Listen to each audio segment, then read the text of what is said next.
Real quick before we get started, the Kraken sleeves are here. Get them while you can over at the Dragon Shield website. You can use the link below or just search Play to Win on the Dragon Shield site. Now let's get into the video.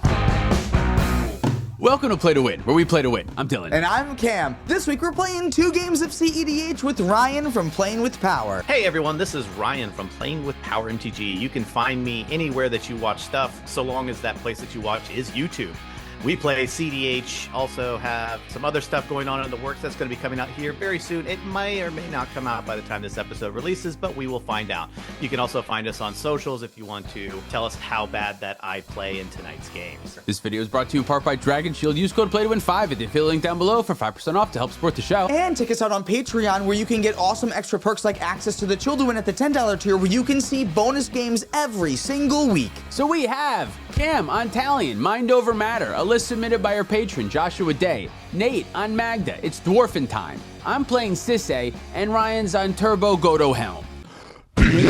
I'll start off with a draw, Command Tower, Dark Ritual, and I'll cast a Necropotence. I'm the only blue deck. Oh no! I know, you're the only blue deck. Yeah, I pass. Going down to 10, and I'll Necro for 30, move to my end step and my cleanup step and all that jazz. Let's take a look at what I want.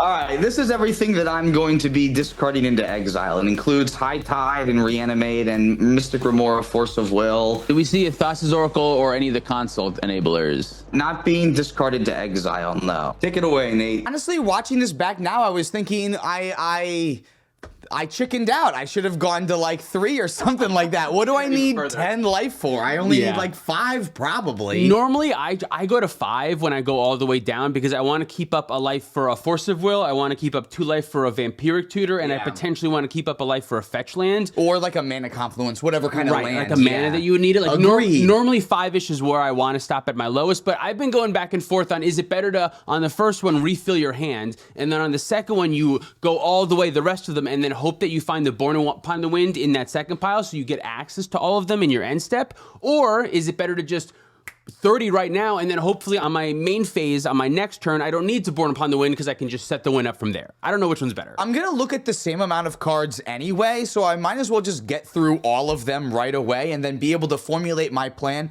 for turn 2 instead of having to like figure out, oh, what is my next Necro gonna change? Yeah, that makes sense, yeah. All right, I'll draw. Go to 37. I'm gonna flip this. Dwarven Grunt and pass. Draw card. Scalding Tarn for a plateau. Go to 39. I'll cast Esper Sentinel. I'll pass my turn. Step it. Draw. Play a mountain. And let's pass. All right, I'm exceptionally nervous about Red Blast now. Dark Slick Shores, and I'll cast a Cabal Ritual to try to make 3 black mana. That's an Esper Sentinel trigger.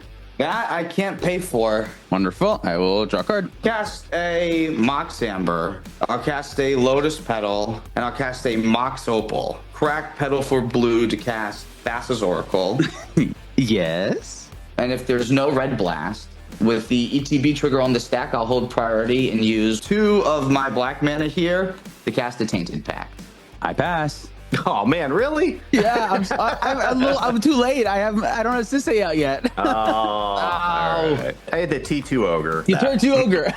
Yep, that wasn't enough. Wasn't fast enough, apparently. Too slow. So it seems like this time in particular, especially when there's 2 red decks, just go for as many as possible, right? That's the thing, yeah. I just want as many as possible. I don't want to try to find counter magic and stop someone else. You don't need extra mana for the Born Upon the Wind. You just need enough mana for blue, black, colorless. I have the turn 1 Necro. I want to try to win on the play, yeah. Let's do another one. That was a quick one. Here we go. All right, I got a 5. Cool. Any pre-games? Nope. Nope. All right, ready, draw. A Shadow Skull tapped. Mox Diamond. Pitching Gemstone. Play Liberated Dwarf. Pass turn. Draw card. I think this is one of the few pods where Forbidden Orchard is like really good because I don't think any of you really use creatures that much, not random ones. Ryan, thanks for coming on the show. Please may you have a 1/1 spirit in exchange for me having mana. I'm also going to cast a Mox Diamond here. I'll discard this Arid Mesa, and with that Forbidden Orchard and the Mox Diamond, I will cast Kinnan. That's it. Pass turn. Draw. Mountain. Soul Ring. I'll attack Cam. 39 it is for me. I'll pass. I'll get a draw. Tapped Watery Grave. Pass the turn. This game is going way differently for me. Way different, yeah. I will draw. Mutable. Magus of the Moon. Cam, I'm coming at you for 1. 38. Then I'll pass turn. Untap. Upkeep. Draw card. Windswept Heath. Let's cast the One Ring. Putting a counter on and draw card. Go to combat. Cam, thanks for not countering my spell. I guess I'll attack you for 2. 36. Pass my turn. Magus of the Moon is really bad for me. A 5-color SISAY deck that wants to spend all of my pips on activations for SISAY, but having the One Ring on turn 2 after a turn 1 Kinnan with the Mox Diamond, having access to 1 color still, that's okay. You know what I mean? It could be worse. It could be worse. I feel like we're still now in a race between GODO and MAGDA, and honestly, I don't know who wins that race. Yeah. Untap a Pedro. Play another mountain. Let's cast a Basalt Monolith. Cast a Brass Fire. I'm going to attack you, Cam. 35. I'll pass after that. I'll untap my mountain and draw Basic Island. Arcane Signet. I will pass. Untap upkeep. I will draw. Shinka. The Bloodsoaked Keep. I'm going to cast Sculpting Steel. I'm going to have it enter as a One Ring. I'll draw. Pass the turn. Untap. Upkeep. Take 1 from the One Ring. Go to 39, I think. Yeah, 39. Draw card. Draw 2 more cards. Here's a Flooded Strand Mountain. Soul Ring. Cast Sisay. Pass my turn. I have 5 cards in hand. Draw. I'll pass the turn. And I'll get a draw. Oh, nice. Snow Cover Swamp. Now it's my turn to cast the One Ring. Pass the turn. Untap. Upkeep. Go to 39. Draw for turn. I'm going to draw 2. I'm going to cast Lotus Petal. I'm going to cast Magda. Spring Leap Draw. Cast a Enslaved Dwarf. I'm just going to attack Cameron to have a Magda trigger. Go ahead. Untap. Upkeep. I'll take 2 from the ring. Go to 37. Draw for turn. That's it. Nothing else. Pass turn. Holds open a bunch of mana. Got it. At your end step, I'm going to activate Basalt Monolith. Step upkeep, draw. I'm going to cast Ruby Medallion. Pass the turn. This is pretty heads up of Ryan not to just jam GODO and try to go for the combo into all this open mana that you have here. I think that's pretty wise of him. So he's got to play this weird GODO long game now. Yeah, he does have the ability. Like, Red has been given tools recently to try to protect something, so it makes sense. Even though the real reason I'm not doing anything is fucking it's a Magus of the Moon. I have nothing to do. I can't cast anything. All my thing is like pip. So I'm waiting now. I'm waiting for an opportunity to get rid of Magus of the Moon. That's what I'm doing. Activate the One Ring on your end step then, Ryan, and I'll draw. And then I'll go to my turn where on my upkeep, I'll lose a life to the One Ring. I'll draw again. I'll draw 2 cards. Gloom Lake Verge. I'll cast a blocker. Talion the Kindly Lord. I'm going to say 1 with Talion. Pass the turn. End your turn. I'm going to tap my Enslaved Dwarf to make a red mana. I have a Magda trigger. Untap. Upkeep. I will lose 2. 37. I'll draw a card.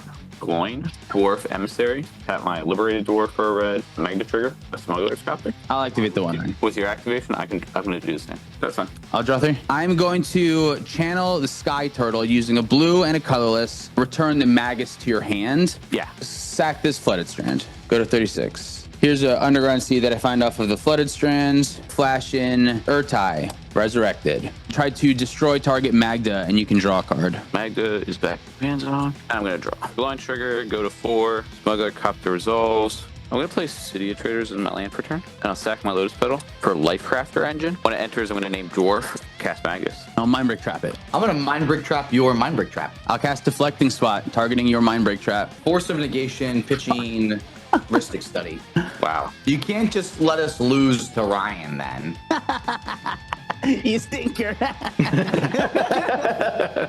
I'll Force of Will, pitching Ristic Study. All this happens. I go to 35. It seems like a lot to try to do all of this just to make sure that the Magus of the Moon doesn't come back, but I don't know. I feel like I stand by it. It's like I can't do my deck's thing if I have it. I need Agatha's Soul Cauldron or Magus off the board. So this is what we're doing. Yeah, I feel like it's still important for me to try to get the Magus down now because it's not really hurting me. It's not really hurting Ryan. So it's just something that is going to be able to stop you. And I don't have the opportunity to use these counter spells against you later because this is just going to do activation. So this is how I have to use them against you. Yeah. Also, 1 with Talion, dude, you've already missed like 3 opportunities to draw cards and trigger Talion if you would have said 2. Stick with traditional 2. Even when you think that it's not 2, it's 2. Force counters Force of Negation, Deflecting Swat targets Mindbreak Trap, redirected back to Swat, which fizzles. Mindbreak Trap on Magus of the Blood Moon. Yep, pass the turn. In step, I'm going to cast Wild Magic Surge, target SISAY.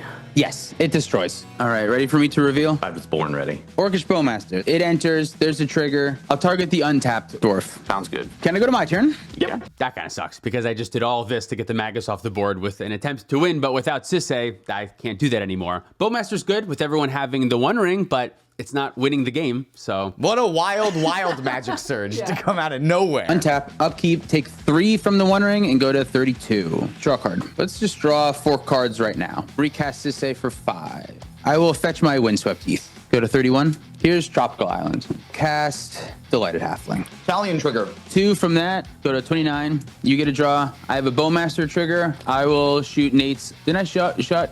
Oh, does it have 2 toughness? Yeah, it's 2/2. Oh, dude, Life Crafter's Engine. Oh, right. So they're all 2/2. Failed to bring that up. I see. All right. Yeah. Let's just shoot it at Cam then. Pass my turn. Untap, draw, cast GODO Bandit Warlord. I have a colorless floating ETB trigger. Fetch up a Helm of the Host onto the battlefield. I'm going to attempt to activate Brass Squire with 2 targets, GODO and Helm. Cam, you get the spirit. Channel touch the spirit realm to try to exile target Helm of the Host until your next end step. That's not cool, but I get it. That ability fizzles, and I will pass to you, Cam. Touch of Spirit Realm was great. It should come back now on his end step. Now, for Ryan doesn't bring it back until my next end step, but it's his end step when it comes back. It doesn't matter. You can't equip at instant speed, or maybe he has one in his hand. I hope he doesn't, but I don't think it actually changes the outcome of the game. End of your turn, I'm going to Pyrokinesis. I exiled a dwarf. 2 of Bowmaster, 2 at Kinnan. Destroyed. Here I go. I'm going to untap and lose 2, and I will draw a singular card. I'll activate the One Ring and draw 3 cards. Demonic Tutor. I'm going to go get not a win condition. I don't believe you. He's getting a counterspell for the win condition he already has. There you go. Yeah. Here, I'll show you. I'm finding a reanimate. Dylan's Orcish Bowmaster is the target for my reanimate. I lose 2. My ETB trigger is going to be at the Enslaved Dwarf. Perfect. Got the Phantasmal Image. That becomes a Bowmaster. You're going Enslaved? Yeah, Enslaved. Okay. Yeah. I will pass. I was like, why do I want to reanimate? I'm going to use my tutor to get a reanimate on a Bowmaster? That seems like a bad play. And then I saw this and I was like, oh, this seems really good into the current board, actually. Yeah, it does seem good. I'm still not sure that it's a good play, but you got to do something against Magda. Magda's pretty close. Like, the longer we wait, the closer Magda gets to a win. And although Nate doesn't quite have enough treasures yet, he's going to be very quickly piling up a lot of treasures. And then by the time he's got that, we can't do anything. It's like SISAY. Once you wait long enough, there's no more you can do anything. So you have to stop them early. Yeah, so this is kind of cool, but is it good? I don't know. Untap, upkeep, I'll draw. Tap for 2 mana. Play Urza's Cave. City of Traders. Zax. We'll cast Magda. There's a Talion trigger on your Magda. Oh, I also take 3 from the ring. And then 2 from Talion, so I get a draw. 32. I have a glowing. Cast Tybalt's Trickery. Target your Magda. Return the favor. I'm going to change Tybalt's Trickery to return the favor. To cast Flare of Duplication. Sacrificing a non-red token, which is GODO, by the way. Target your Return the Favor. I'll just change the target of Return the Favor to Return the Favor is what I'll do. And that's fine. So choose 1, 2, or 3 at random. Milling 2. Ancient Tomb and Bottle Cap Blast. You reveal until you reveal a card that isn't named Magda, then you can cast it without paying its mana cost. So I can cast the Simian Spirit Guide. Yes, you do. Yeah. Okay. Glowing trigger. So I'm going to get another treasure. I'm going to crew my Smuggler's Copter. I'm going to go to combat. I'm going to attack Ryan for 4. I'm going to loot. I have 2 Bowmaster triggers, 2 at Urtai. 2 damage at Urtai. Discard Goblin Engineer. I'll take 4. I'm 36. I will just pass the turn. If you tap your One Ring, I'll wipe his board, and I'll still probably ping Ryan's 1/1 too, just to get that off. Sure, that works. All right, so I'll do that. I'll activate, draw 4. Total of 8 Orcish Bowmaster triggers, and I'll do what I said. I'll send 2 damage at each of Dylan's creatures, and then 1 damage at Ryan's 1/1, and then I guess I have 1 more, so I'll do 1 more damage at Dylan. I'll go to 28. Cool. This was part of a deal so that I can get as many +1/+1 counters on my thing, get as many triggers as I can. And now my plan is to say the same thing to Dylan so that we can wipe Nate's board. Go to my turn. Untap. Upkeep. Take 4. Go to 24. Draw card. Now, Dylan, if you tap the One Ring, I'll wipe Nate's board. Nice. Yeah, I'm down. I wonder if I should have said something to Nate like, hey, Nate, don't take the deal because if you don't, I won't. And then we both get to keep a board. But it's kind of hard with SISAY and Magda when like everyone knows your thing. Everyone knows that I need the board. You know what I mean? Like, so I don't know. I get it. Here, I'll activate the One Ring and try to draw 5 cards. On activation, tap for red, target your Phantasmal Image with Galvanic Blast. Ooh, I get a Talion trigger, which gets me a draw and you lose 2. Yep. Image dies no matter what. Yeah. One Ring. I'll draw 5. I still get 5 Bowmaster triggers, ping off Gloin and deal 1 more damage to your face then.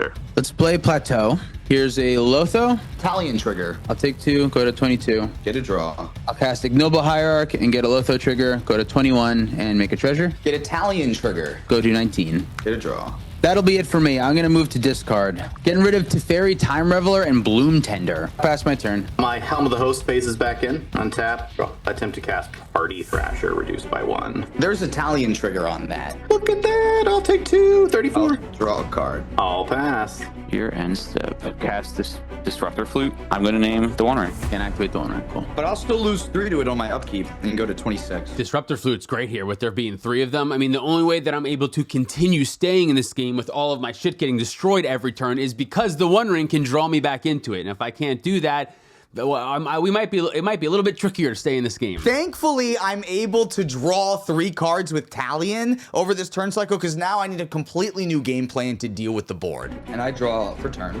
I'll play Underground Sea. Nate, I'm going to go to combat and I'm going to attack you for 20. Sure. 9. Here's a Lotus Petal that I'll cast. Dark Ritual. Lotho trigger. I'll lose life, go to 18. Second treasure. 1 blue and that 3 black to flash to, I guess, yeah, I'm still flash. I can do it at any time. It's always flash. High Fate Trickster is the card that I'm playing here. I got so hung up on what flash means, I didn't even say the card. Kind of interesting. This one's a mana more than Valley Flood Caller, but you can play creatures at instant speed, and it's 2 mana more than Born Upon the Wind, but it stays on the board forever. And that's kind of cool. I think it's good in some decks. It's good in some decks. I'll move to my end step, discard this Mox Diamond. Take it away. Untap, upkeep. I will draw and lose 4, go to 5. Play my land for turn, which is just going to be Mountain. Magda? I have a Talion trigger that I would like to respond to. A Mystical Tutor. I'll Mental Misstep the Mystical Tutor and go to 16. Talion trigger. I'll go to 14 off of it. Draw. Mental Misstep results. Still in response to Magda. I'll cast a Rain of Filth. Lotho trigger. I go to 13 and make a treasure. Cast a Vampiric Tutor. I'm going to attempt to cast Dead. Target High Fate Trickster. You have a Talion trigger. So you'll take 2 and I'll get a draw. 32. I'll sacrifice 2 lands for 2 black mana and I will cast a Talisman of Dominance. Yeah, what the hell? Here's 1, 2, 3, 4, 5, 6. I'll cast Consecrated Sphinx. Whoa. That's a good card. High Fate Trickster is dead. Now there's a Vampiric Tutor on top of a Talion trigger on top of Magda. Vamp Tutor is gonna go off. So I'll put a card on top and then I'll get the Talion trigger. Nate will lose 2 and I'll draw that card. So I'm at 3. I will cast Force of Will, pitching this energy tap to counter Magda. Yeah, I have nothing for that. I'm done. I don't know that I love this play. Maybe I got hung up on the Consecrated Sphinx and thinking that this is gonna like really get me somewhere from here, but I'm down all of my lands and I almost feel like not getting Force of Will and instead finding Opposition Agent would have been like way better. I think this deck plays Opposition Agent. I'd feel really silly. I'd have to look at that again. Of course that it does due to the combo. Of course it does, due to the combo, yeah. So I feel like if I just would have like pushed for Opposition Agent here, I would have had way more lands coming into my next turn. And yeah, I don't have a Consecrated Sphinx, but I have a way that now I can stop you from doing what you want to do. I can stop Magda and Nate from doing what they want to do. And then again, I still don't have anything for Ryan. I don't know what I'm going to do against him. Okay, in the end step, I'll cast Vampiric Tutor. Talion trigger, get a draw. 11. I'll go search. I lose another 2 from that and go to 9. I'll find this card.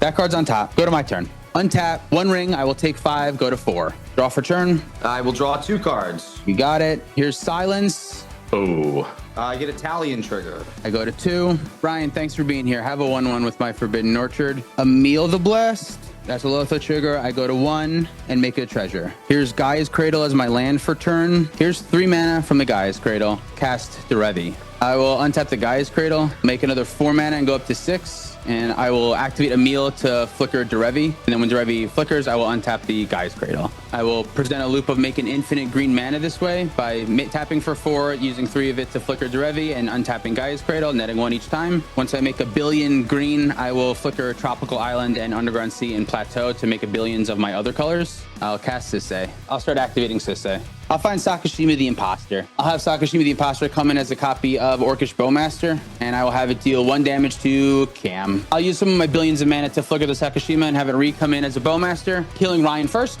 Okay. Then I'll flicker over and over again, killing Nate. Sure. Then I'll flicker over and over again, killing Cam. Yeah, sounds good. Woo! Woo! I hope my life total was right. Little win in the game at 1 is always good.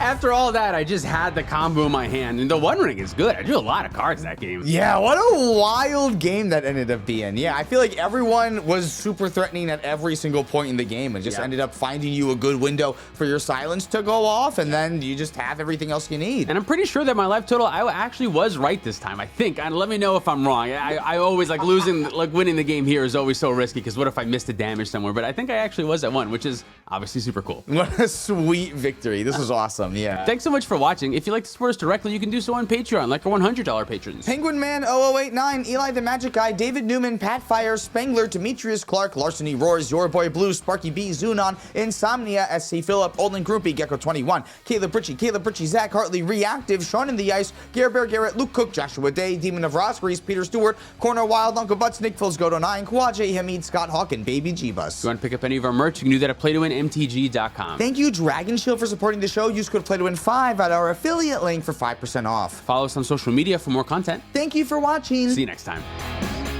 Let's talk about the $50 patrons. The Gaming King of Joe, Dan the Man, Sarcastic, Roy Turner, Bill Bob, Mystic Muffin Man, Zachary Colson, Jabba, Miss the Ace, Dalton Poti, Justin, Man Solo, Dan Dante, Thomas Bueno, and David Nelson. thanks, Cal.